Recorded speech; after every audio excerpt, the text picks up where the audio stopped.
Well, we're going to get started this morning. Thank you, everyone. Good morning on this wonderful sort of blue morning. We thank everyone for attending, taking the time. This March elected council meeting. There is a lot happening in March. Ramadan is starting. We have the celebration of color happening in India, which is the month of, it's a holy celebration. We also have various different Passover is Jewish Passover, and also I believe the Buddhist is it called Passover. I think Margaret will let us know if it isn't. There are various celebrations, and we are so excited for this month of March to celebrate. One that's very dear to me is the celebration Farmers Appreciation Week, and it's celebration of farm workers at the end of the month. You should take a little time at the end of the month to thank all those wonderful farmers that grow food for us.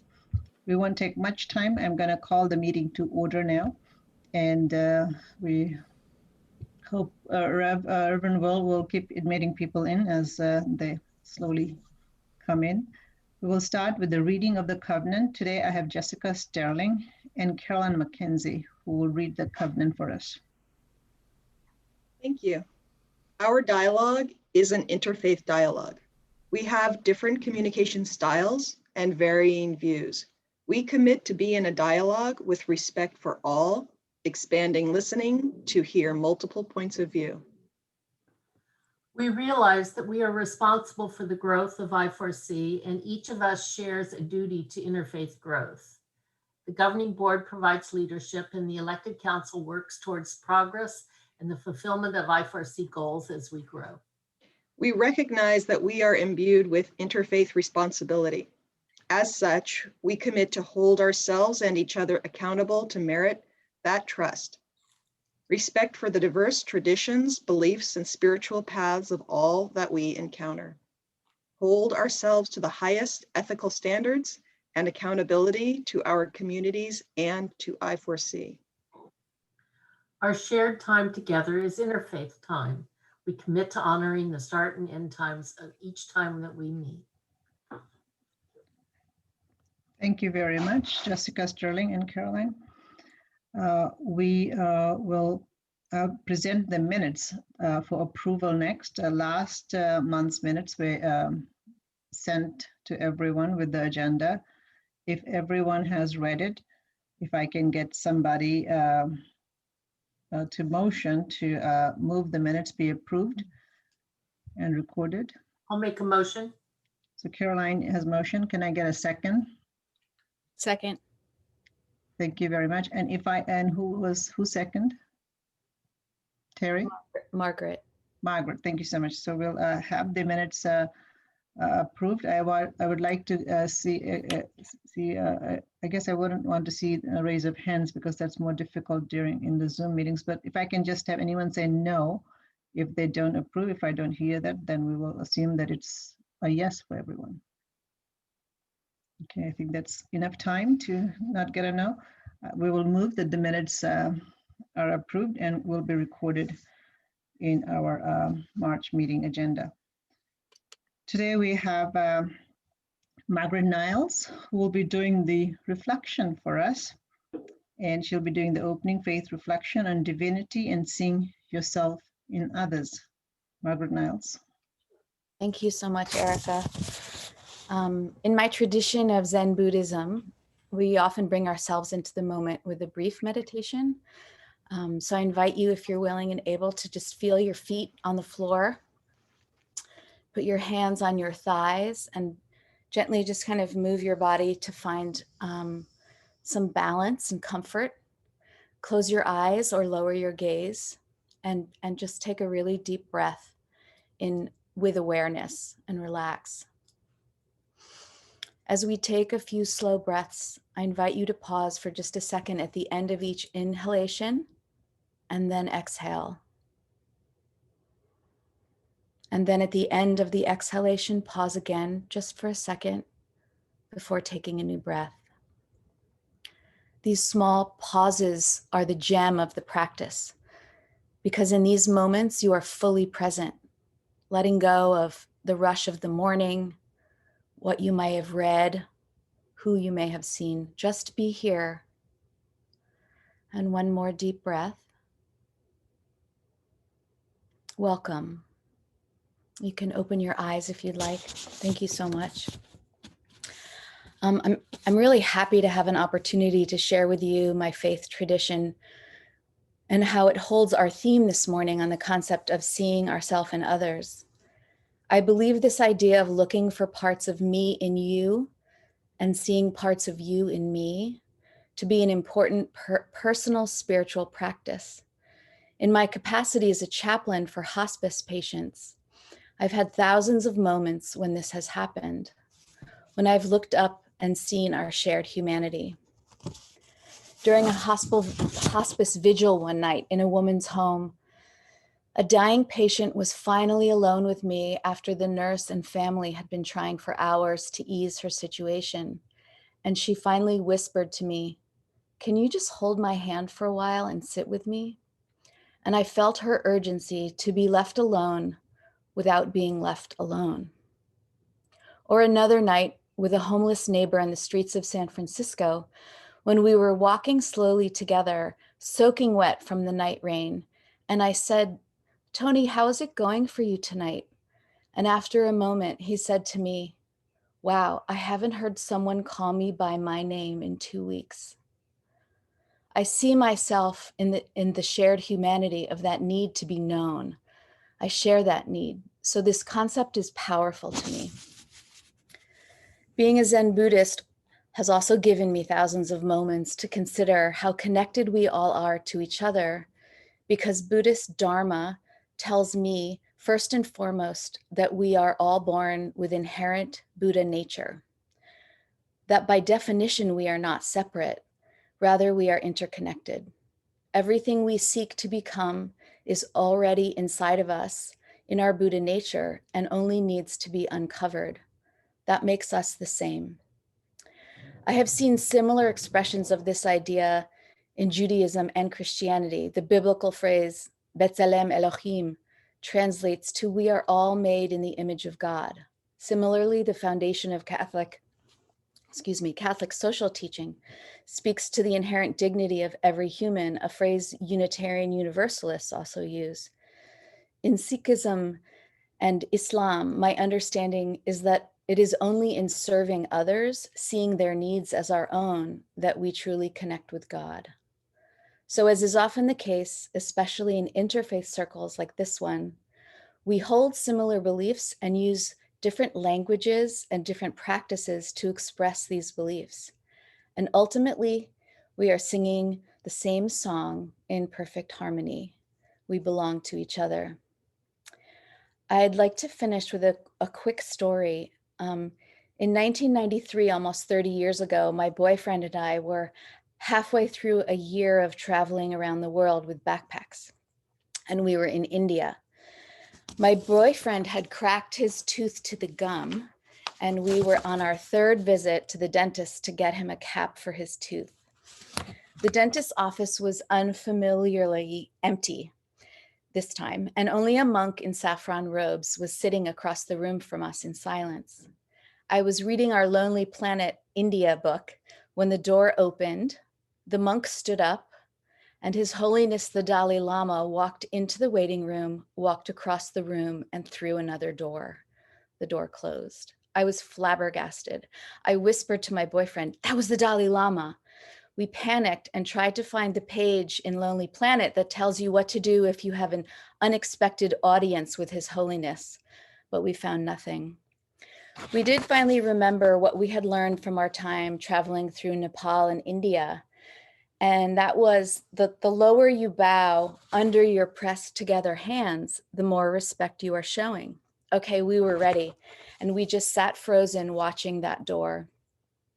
Finally, it happened. The door opened. The room seemed to fill with energy, and it took our breath away.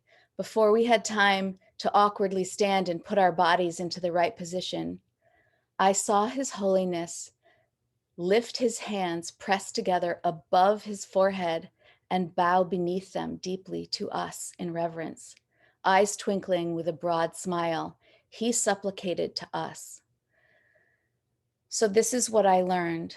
These ideas of interconnectedness, seeing ourselves in other, seeing the shared humanity and inherent Buddha nature, doesn't just apply to some of us, it's applied equally to all.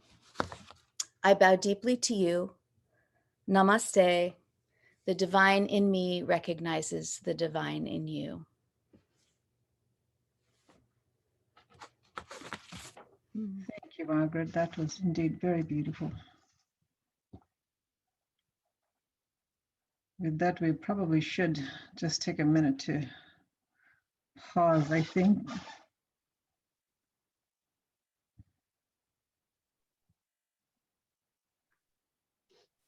We have a lot of attached reports today. I think Erica, before we move on to those, can I just share a quick announcement? Reverend Rodney Lemurie's husband is in the hospital with a stroke. oh, Has been for the last day or two, so let's keep them in our prayers. oh dear Lord. That is very indeed sad. That's indeed very sad. Do you want to take a minute to do a prayer, Reverend Will? I'm not in a good place to do it right now. If someone else could offer one, that would be great.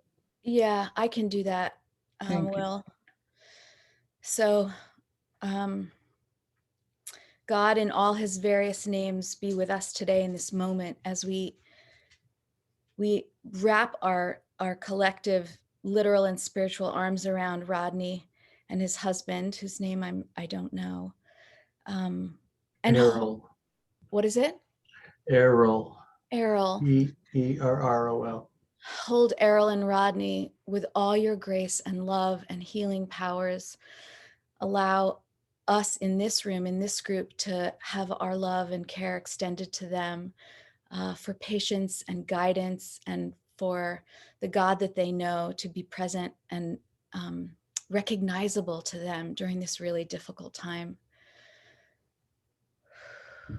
And may all the doctors and nurses caring for Errol have the speed with which to care for him with all the right answers and with compassion and love.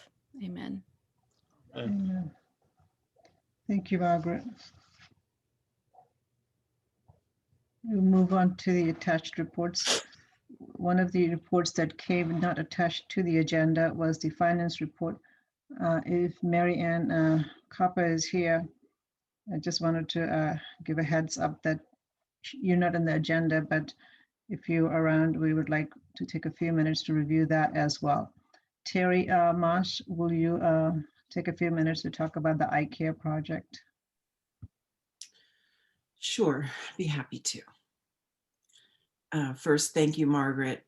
That was just such a beautiful reflection and also prayer of healing. Thank you.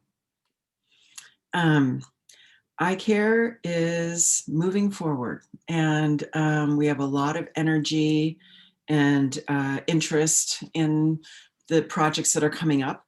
With Trinity Center is moving forward, doing breakfast bags.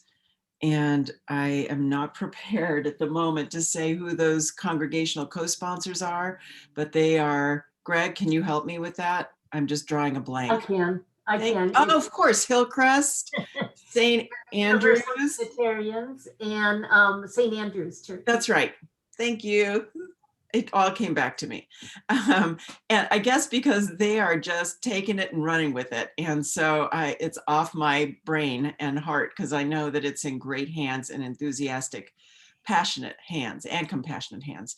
We're working on the Monument Crisis Center Honoring Moms project. And that's also got 3 congregational co-sponsors, Temple Isaiah, the Hindu community of San Ramon and Danville, and Peace Lutheran Church of Danville.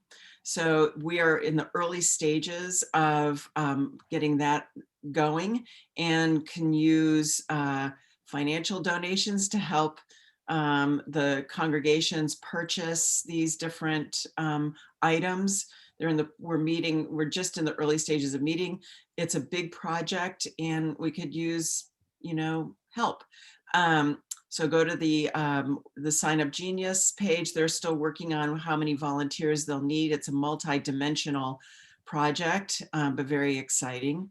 And then we move into May and June with a Habitat for Humanity project that is still evolving, and we don't have hard information on that because the dates keep shifting on it. So we have one congregational co-sponsor and we are looking for a second.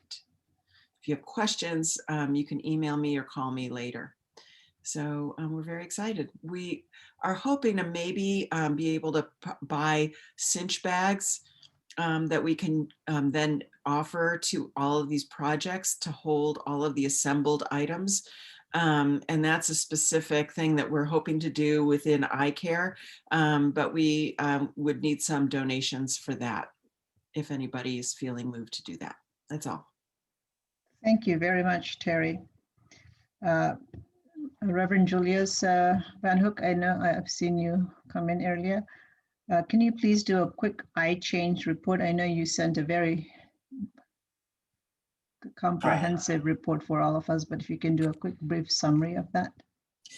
Yes, so with the ICHANGE right now, we are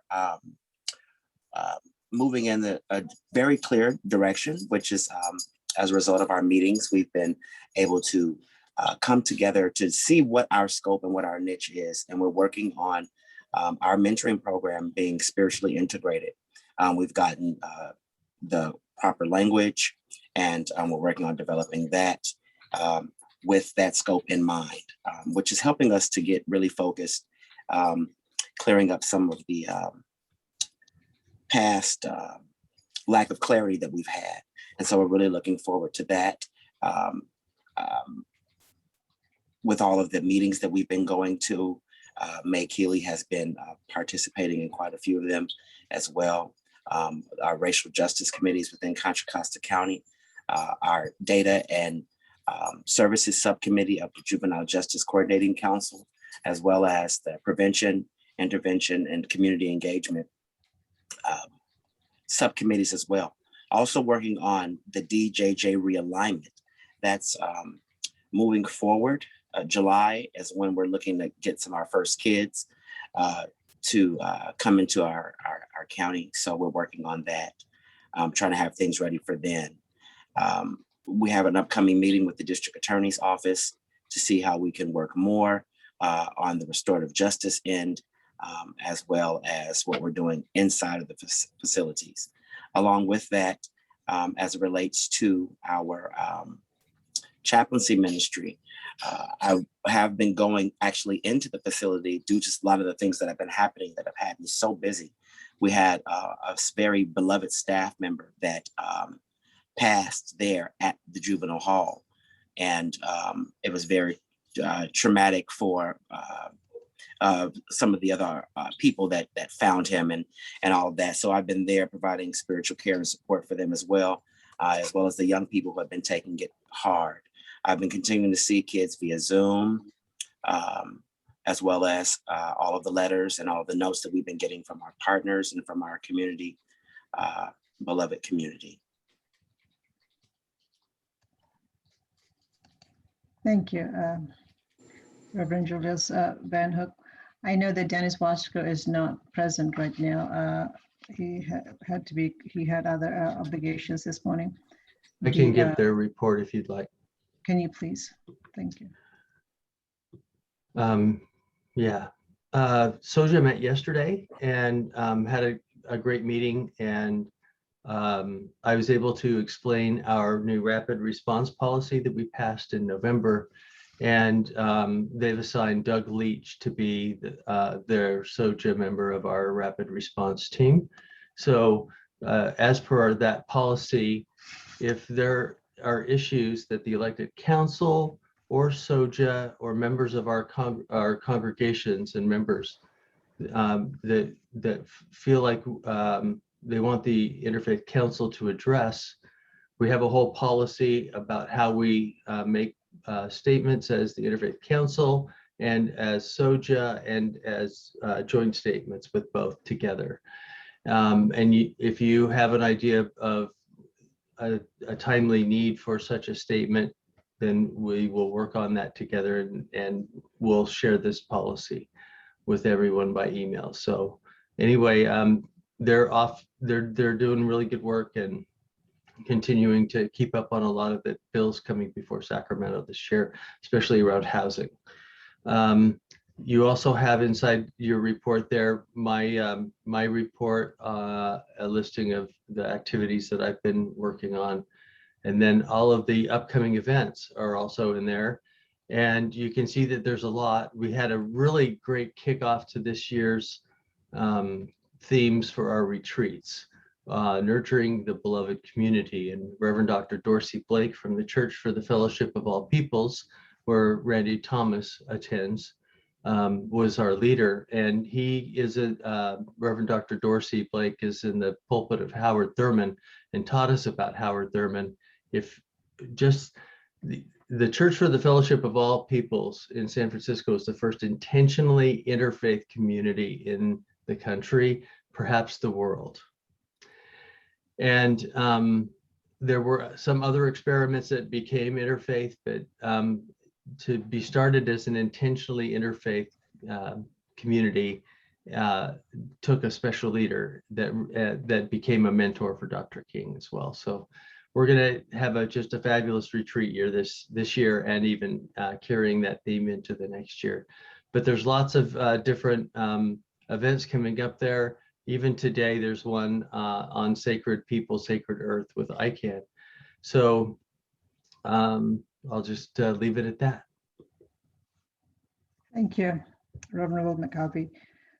We have Mary Ann, who's not on the agenda, but she has a financial report. If I can quickly get Mary Ann to summarize our finances. We have kind of worked to massage the numbers so that we can better support each of the programs and give them an idea as to how much money they have available and so on. We don't have that with the budget from last year, so we're struggling a little bit to figure out how much of the current year budget is available for what projects. But we've been very fortunate. We've got, thanks to Carolyn and the governing board and all of you, we've got a lot of grants that have come in, and we are ahead of budget on our revenue side. We're below budget on the congregations, above budget with individual giving and also grants, but we are still way over budget on our expense side. So for the year, we're about above budget right now, about $15,000. So we're looking to close that gap.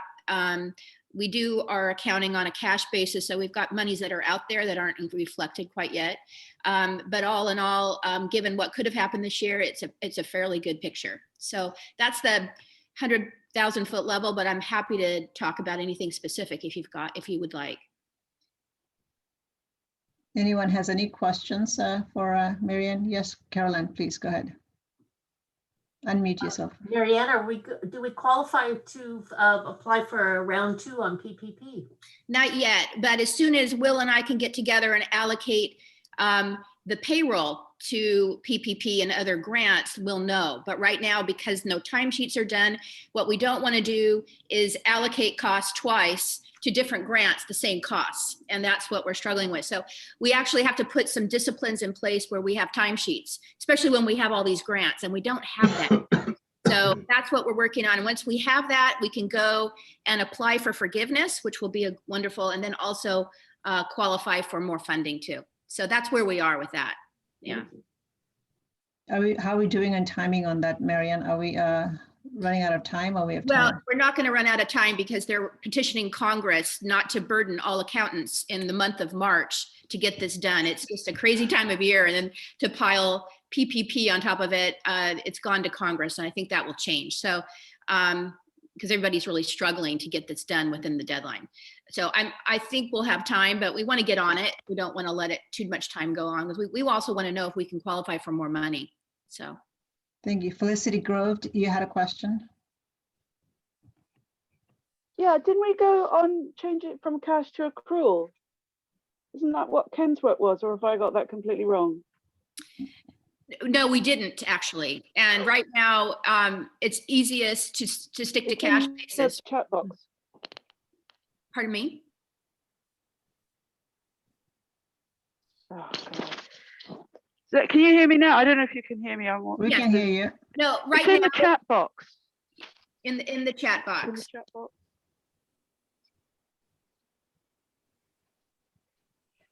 The question is, aren't we on an accrual basis? That's what Felicity asked. Yeah, we are not. We don't have the skill set in-house to do a good job of that. And if we were, I think we'd change it to a GAAP basis rather than an accrual basis, so we've got the full accounting. We'll probably do that on an annual basis. I'll probably do that, convert from cash to accrual, but on a month-to-month, that's too much work, so. Or at least from a GAAP basis presentation, maybe not doing it like that, but just presentation, right? Well, you can't do a GAAP presentation every month without doing the GAAP accounting underneath it. So anyway, but we have to decide. We're actually going to be working on policies. And if the elected council and governing board really want a GAAP or accrual based accounting month to month, we'll do that. But just knowing that there's work involved with that. Yeah, I thought that was what Ken did. No, I was actually helping Ken. We were trying to get the organization to have an audit, but it wasn't auditable. And so, but we little by little, we're getting there with the restricted funds and all that's required. But we can change that if that's what the policy of the board is going to be. Yeah. Well, thank you. That's a good question, Felicity. Any other questions for Marianne Cropper? So the financials were, included. If anybody has further questions, you can always email us, and we can have those sent to Marianne. Thanks, Carolyn. Pardon me? Carolyn had to take off. That's right. Thank you, Marianne. Do we have a list? I mean, I think Reverend Mahavir, it says add and upcoming events. What is add? I've already gone over them. They're down there on page 11 and 12. Okay. My own report, and then all the upcoming events are listed there with links. Thank you very much. Are we ready to do our dialogue?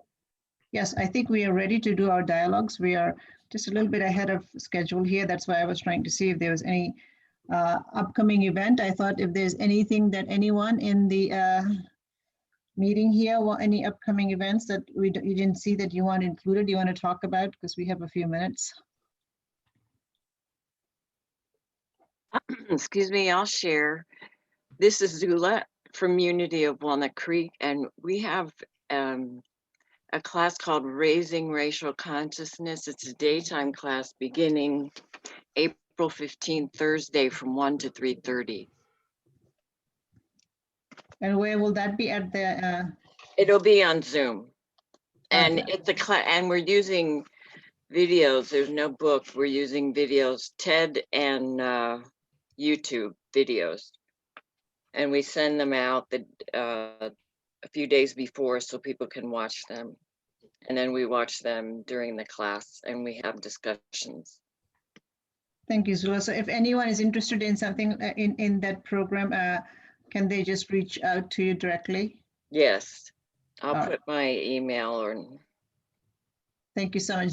Sabra Swarwadi had raised her hands. Yes. Yes, I just wanted to add, if she could put that information on the chat, so we could copy that. I'm doing it right now. Okay, thank you so much. That's all. Thank you. Thank you so much. And then I had Jessica Sterling had just raised her hand. Jessica, please go ahead. Hi, yes, I just wanted to share again our multicultural Passover Freedom Seder, which is next Tuesday. We have over 400 people registered as guests, which is amazing. And I4C is a co-sponsor, is also a sponsor. And I would love to see everybody's face there. I'll be And there. I put the, yeah, thanks. I put the link that works in the chat. So you'll have to scroll up a bit to find I see that, yes, links, okay. Perfect, thank you so much, Jessica. I can't wait to be part of that on next Tuesday. I think I saw one other hand. I'm so sorry if can you unmute yourself? There was somebody else who had raised their hand. So I've lost you. Okay, perhaps not. If there's no other announcements, I would like to go ahead and leave this up to, send the podium up to, give it to Reverend William McCarvey to start our interfaith dialogue for the day. So I just posted our question for the day, and really take this however you need to be able to participate. How does your spiritual framework see or recognize your divine self in others? How does your tradition or traditions identify love, compassion, interdependence, and interfaith, both in self and in others?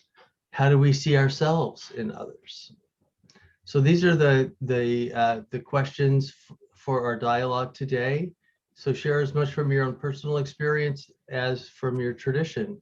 And we're going to break up into groups of 4 or 5, and we'll come back and have a harvest. So please assign a recorder with some of your best ideas.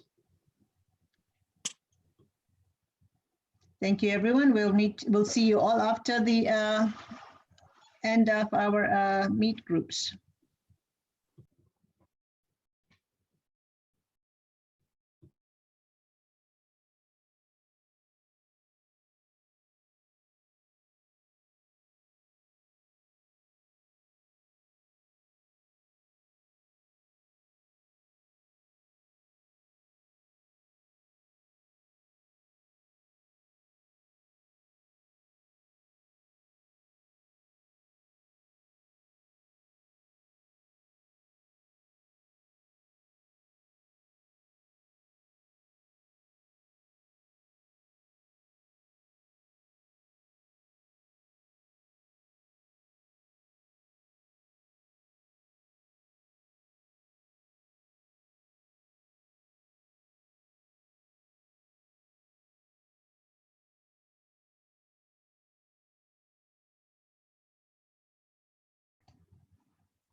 Give a few minutes for everyone to come in and join.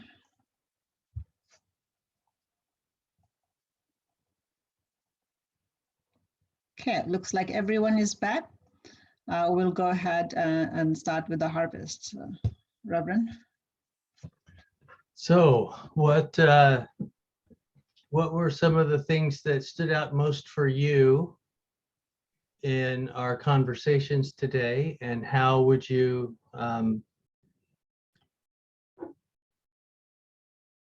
what would you like to share most? What meant most for you? Group 1, can we start with you? Yes, I'll go first since we were group 1. Our group was consisted of Diane, Ben, Erica, and Reverend Will, Okello, and myself. And it was very profound. A lot of in-depth inputs, and because the questions are so in-depth and so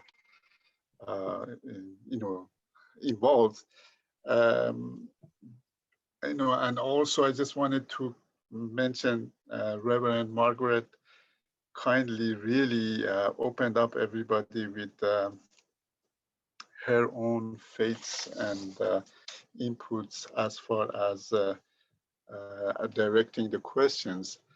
The main, I just summarized everything. The main part is to love, like as it says, love your neighbors as you love yourself. If you see someone that is strange to you, at the beginning, it appears that there are fears of unknown, or there are lack of confidence, whatever it is. But the moment you approach to open up with the other person, and after a while you see, wow, I mean, another individual like myself, and it seems like those feelings or the fears that they were blocking you disappeared. And then also it was addressed that in order for me to love another person, love anything, I need to know who I am, love myself first. This is what I learned in retreat last Sunday by our teacher, Dr. Howard. Yes, and so if someone doesn't know thyself, how could that person love anybody, love anything? So it's so important that we emphasize on ourselves as far as what are the boundaries, what are the weaknesses there, and that sometimes by ourselves, as I have been taught, is extremely difficult because we are entangled with what is going on with the society, with the family, and making a living, dealing with the circumstances. So the main part would be to have a school, to have teachers, to have you know, the circumstances like today, interfaith group, so that the inputs, the love and the awareness and the knowledge and all that brings me up to open my boundaries in order to see others, in order to be helping others, in order to love others. That was mainly the core elements. There are a lot of statements. Yeah, and you can email the rest if you have additional stuff you want to share for the minutes. I am starting to collect some of the sharing from each of the groups, but let's make sure we have enough time for the other four. Thank you. Group 2. Thank you. I think that was us. Was that us? Yeah, Zula, you're group 2, yeah. Yep. Okay. Sharon, Carolyn, Marin, I'm not sure how to say your name. I apologize. Jessica. And we talked about God coming from outside. He is not waiting for an invitation to come in. The relationship is already existing, and we get to build on that. And the importance of the Eucharist, God coming to earth. The question gave her pause. And there was one person who's been around to different parts of the country and different parts of the US, challenging to connect with people of other faiths, but it's been, being a part of the Interfaith Council has been very helpful. And everyone is created in God's image, not physically, but the whole self as we move about in the world, and it's complicated. And the belief in working with other faiths to repair the world. And this is me, I'll speak for myself. I never believed in the outer God as a child, which is why I never could fit into any faiths. I was never comfortable until I ended up at Unity and was told that God was inside of me, and I can totally relate to that. And I felt comfortable for the first time in my life with the whole concept of that, of God and Jesus. And struggles between the division amongst the Christian religions within themselves, who's saved and who's not, and being able to listen to people with different beliefs and traditions.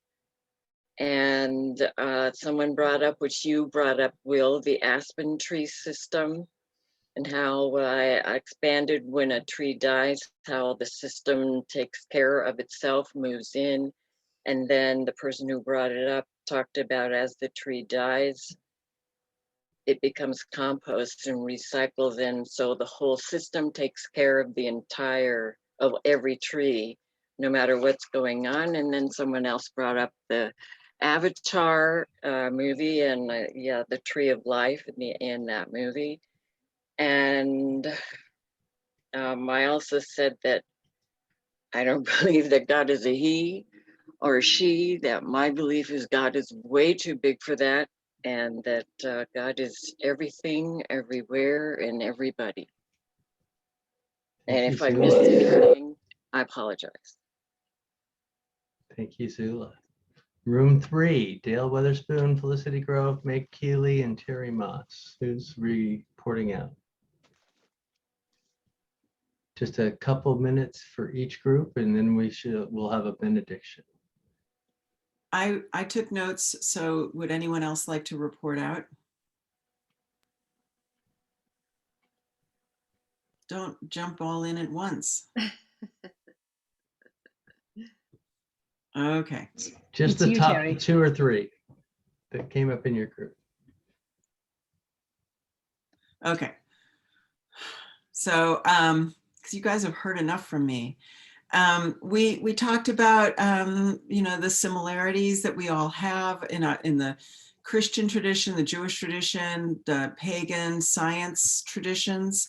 We may use different words like body of Christ, and with Jesus as the head and our hands and feet, but I'm doing a total injustice. I'm so sorry. When one rejoices, we all rejoice. When one suffers, we all suffer. This notion, they will know us by our fruits, and how we are living each day will speak for us. So that's some of what I heard from the Christian tradition. In the Jewish, it's we're all made in the image of God, and that with the term that Margaret raised, B'Tselem Elohim. In the science tradition, we're all energy, sound waves, transference of energy and matter. When we harm one part of the world, we harm all of us. So there are just different words that we use in all of this, but the feelings are the same. And yet, even though our central traditions in the main have a lot of similarities, we also want to honor the differences and not try to convert the differences to the other person's belief system and not feel threatened by that. But to honor it, and that the importance of interfaith is that we can learn from one another and be enriched by that other people's traditions. And so that's where, learning from interfaith, we can celebrate the differences, we can share interconnections, and celebrate diversity, and the priceless experience of working in an interfaith setting. My shameless plug for ICARE. What you always hear is that people, while they feel good giving to others in need, there's this other huge passionate experience that they have of getting to know people they wouldn't otherwise meet, and being enriched by that experience. That's why I live the Parliament of the World's Religions. Room 4, Greg Kremedliev, Mohammed Chaudhry, Sabra Suharwardi, and Father Tom Bonacci. Yes, we talked about Father Tom went first, and he talked about recognition of people on their own, and not trying to place them in a different place. Like we say, you make me think of Jesus. This was an example he gave, and that's why I'm bringing it up. And he felt that giving them their own standing, meet people as they are and not categorize them. Forgiveness, empathy, if these are things, if not practiced, they lead to a crisis, but not an everyday crisis. It's an all-time crisis, he felt, And he felt if you don't have kindness, compassion, loving, we need to practice this in the family and in the communities and in the nation. And if you do not do that, they will essentially die. and they will kill, life on earth will die because of that, because this is what we need to build. We need to build a compassionate, kind, loving world nation, not just our own nations and our own families and our own communities, but the worldwide. Okay. And also he had one more thing he put in there. He said the newer generation, people talk about kids these days, but that's not what it is. It's these kids who are bringing in the new hope and the new, value for life. They have different values than they are bringing back the values that our generation, the damage that our generation put in the world. It seems like they are bringing it back to life now, Hey, just one more. Yeah, and actually this is just Father Tom, and then I went next and I talked about forgiveness and how important it is, how much it's not always easy, but when it comes from your religion and you need to follow the religion, it just becomes so much easier. And when you forgive the people, when you are nice and kind to the people who are nice and kind to you, it's really a business. You're just being good to each other. It's only when the people who are not nice and kind to you and who are, that's when you are nice and kind to them, that things change, and God changes the perspective. God changes them, God changes you, and your hearts becomes, softened with each other. And then Greg went and he talked about how hard it is to deal with people. It's so, there are some people it's so hard to deal with, and yet once you change your attitude and you change your thinking and you just move towards it, things change and things are not so hard. So he was just reflecting on the daily struggles and being compassionate. And then Mr. Chaudhry went, he said it's religion is in its perspective, it's putting it down as mankind, as it's for all mankind. So as mankind, as one human entity.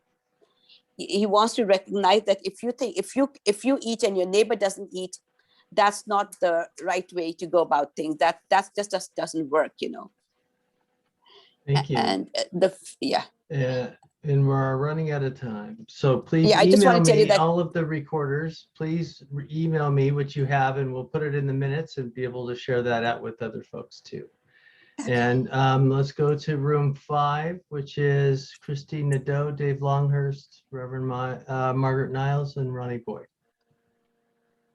Well, I drew the short straw, so I'm going to quickly report. We also talked about using different words for expressing the same sentiment: child of God, inherent dignity of all people, neither Jew nor Gentile, male nor female, but all parts of the body of Christ. Margaret shared that one of the ways we see ourselves in others is that we kind of think about sending blessings their way, whether that's someone that you really love or even someone who you might be opposed to, but sending goodness to them. And she shared a great little quip that frustrating people are viewed as opportunities for growth. And I certainly have my share of opportunities for growth. I thought Christine shared something wonderful. She indicated that when she travels, she likes to donate to that country, something in that country, just because she's been there, it connects her with those people by donating to there. We talked about whether, the way we discover God within us, whether that's something we push to do, we have to kind of make an effort to do it, or whether it's just there. And we talked about how education is a way to sort of create a fertile environment for us to discover ourselves. It's kind of like preparing the soil, and then the seed can grow. And I really like that analogy that we can discover divinity within us by just getting education, prepare that soil, and it just emerges naturally. Done. Thank you so much, David.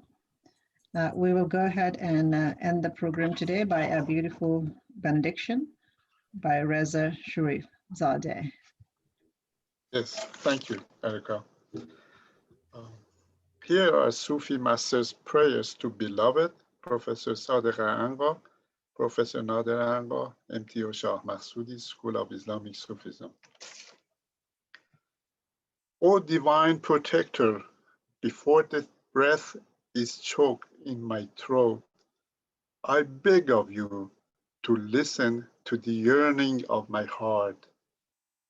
And if accords with your wish, answer me and enhance the hope of my heart with your blessings. Before it is too late, may your truthfulness descend tenderly into my chest, which is the place of tranquility, and bring joy to my expecting soul, for my time is passing relentlessly. For my time is passing relentlessly. O forgiving one, do not leave me unto myself, but guide me to the glory within and touch me with your supreme kindness. May God grant you the resolve to endeavor on the path of self-knowledge. May He teach you the alphabet of the book of the soul, so you may read the book of your own being. May He grant you patience and perseverance to cultivate your being to its fullest, so you will be the peacemakers of your societies. So you will be the peacemakers of your societies. May He open the gate of the city of knowledge unto your soul, so your actions may be guided by the light of the knowledge and wisdom. At this time, let us watch a short, 2 minutes MTO Zende Delan, which means lively hearts, which in kind of prayers by Sufi music, Sufi chants, and Sufi spiritual movements. Thank you kindly.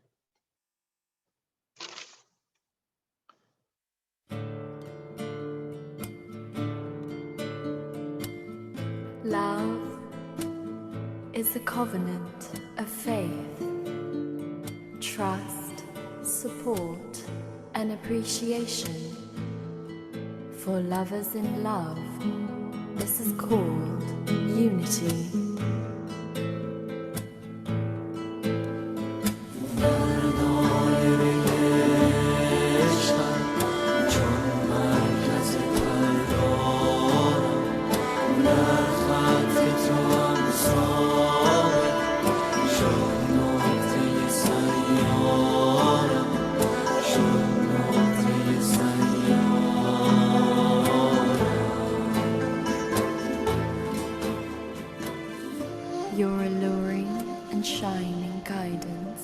Kindles the flaming dance of passion and ecstasy so dear. Unfold my wings, set me to fly from the fortress of these dungeon walls, my liberation grant.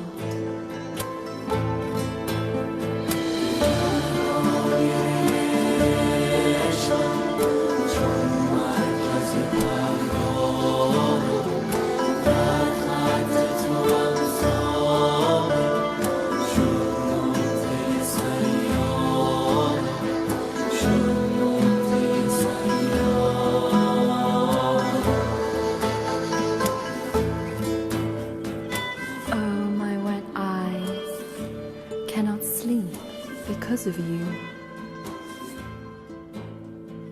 Oh, in the flame of my sigh, I am feverish and restless. Oh, my love, you have asked me, how am I without you? Here is the answer.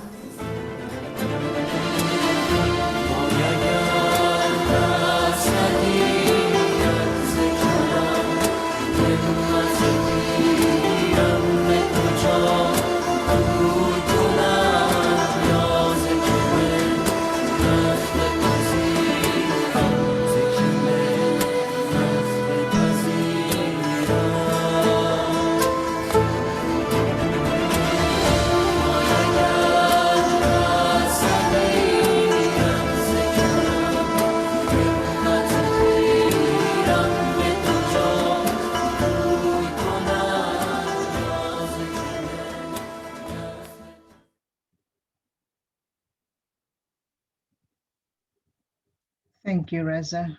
Beautiful benediction. Well, we've come to an end of another elected council meeting. We ended on good time, I think. This is probably the first time we've ended within 4 minutes. Thank you very much, everyone, for joining us, and wishing you all the very best for all the beautiful celebrations of this month. Blessed be. Have a great Easter Passover cycle, people. Thank you. Thank you, everybody. Naw-Rúz. Happy Naw-Rúz.